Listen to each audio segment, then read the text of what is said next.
Everyone, कैसे हैं आप सब। आशा करती हूँ आप सब ठीक होंगे, स्वस्थ होंगे, मस्त होंगे। आप सभी का फिर से स्वागत है एक नई वीडियो में। यहाँ पे मैंने तुलसी जी का पौधा लगा लिया है और उनकी पूजा भी कर दी है। और साइड में देखो मैंने थोड़ी सी दूब लगा रखी है, क्योंकि कभी कभी दूब भी चाहिए पूजा करने के लिए।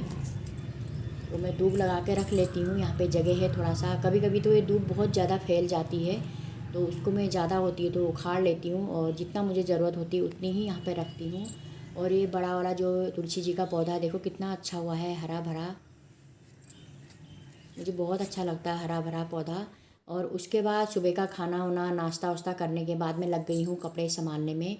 और इतने दिन से मैं कपड़े ही धोने में लगी थी। 2 दिन तो मैंने 9-10 तारीख को तो जो कपड़े भीगे थे उनको सुखाया, उसके बाद मैंने धोना शुरू किया। तो बस इतनी भगवान जी की कृपा रहेगी। जिस दिन से बाढ़ का पानी आया था उस दिन से रोज़ हमको धूप भी मिल गई थी, और 24 घंटे लाइट होने की वजह से बहुत हेल्प हो गई थी। क्योंकि जो कपड़े मशीन में डालने थे मशीन में डालकर उनको धो रही थी, सुखा रही थी, और जो हाथ से धोने थे उनको हाथ से। और अगर धूप नहीं आती तो ये कपड़े सारे हमारे ख़राब हो जाते, क्योंकि इतनी ज़्यादा इनमें से बदबू आने लगी थी। 2 दिन हमको इनको सुखाने में लगे, फिर मैंने सब इनको एक साइड को रख दिया था। धीरे धीरे धोने लगी, और जब मैं कपड़े संभाली तो मुझे फिर दोबारा से याद आ रही कि कहीं फिर दोबारा वैसी होगा तो। पर ये मेरी पहली और आखिरी गलती है। आज के बाद कभी भी ऐसा होगा, बाहर से थोड़ा भी पानी आएगा तो मैं इन सबको उठा के रख लूँगी पहले ही, चाहे मुझे बाद में कितनी भी परेशानी हो। लेकिन अब ऐसा मैं कभी नहीं करूँगी। अगर मुझे पता लगा ऐसा होने वाला है तो मैं पहले ही इसको संभाल लूँगी इन कपड़ों को।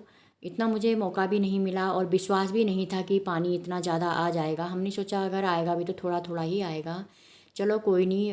एक ना एक जो भी परेशानी होती है, परेशानी से हमको कुछ ना कुछ सबक मिलता है।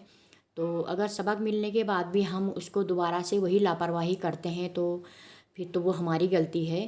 और यहाँ पे जब मैं कपड़े सुखा रही थी उस समय इतना पानी टपक रहा था इनसे, ऐसा लग रहा था कि इन कपड़ों को हम दोबारा कैसे पहनेंगे।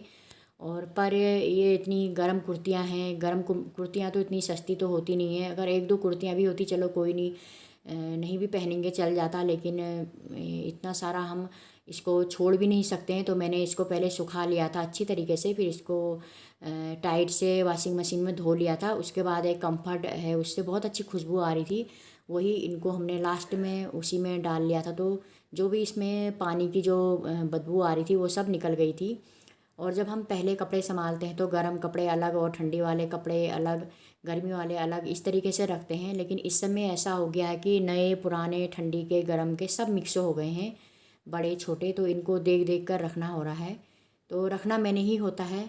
तो मैं इस तरीके से इनको रख लूँगी, और अलग अलग कलर के कपड़ों में मैं इनको पैक करके रख रही हूँ ताकि ढूंढने में परेशानी ना हो। अगर हम सामान को अच्छी तरीके से रखते हैं तो कम जगह में भी सामान पूरा सेट हो जाता है। अगर हम इनको ऐसे ही फैला कर रख देंगे तो कितने भी जगह हो उसमें भी सामान सेट नहीं हो पाता है। तो मैं इनको अच्छी तरीके से इस तरीके से रख लूँगी सारे कपड़े एक साथ। तो ये जो अब सूट हैं, गरम सूट, उनको मैं रख रही हूँ। ज़्यादा कपड़े इसमें मेरे ही हैं, और लोगों के तो सूटकेस में और उसमें रख देती हूँ मैं, अलमारी में, सूटकेस में। पर मैंने अपने कपड़े, मेरे कपड़े ज़्यादा हैं, इनके लिए कहीं जगह नहीं होती है।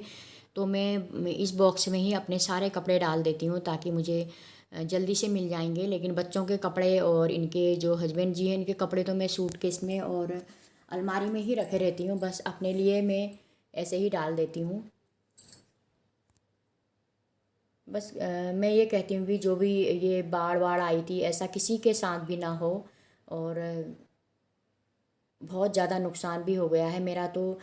मेन तो जो ज़्यादा लकड़ी उकड़ी का जो बेड वेड टेबल वेबल हैं वही ख़राब हो गए हैं। और जो अलमारियाँ जो हैं उसके जो दरवाजे होते हैं छोटे छोटे, वो ख़राब हो गए हैं पानी से।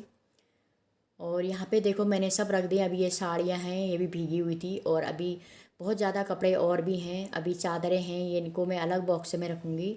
और इसी बीच में मेरे हाथ में एकदम से कुछ भारी सामान उठाने की वजह से गर्दन में पता नहीं क्या हुआ, नस चढ़ी थी। तो उसमें मुझे बहुत ज़्यादा दर्द हो रही थी, लेकिन मैंने उसी दर्द में उसको काम कर लिया था। तो आज मैं आई हूँ हॉस्पिटल। हद से ज़्यादा दर्द होने लगा था।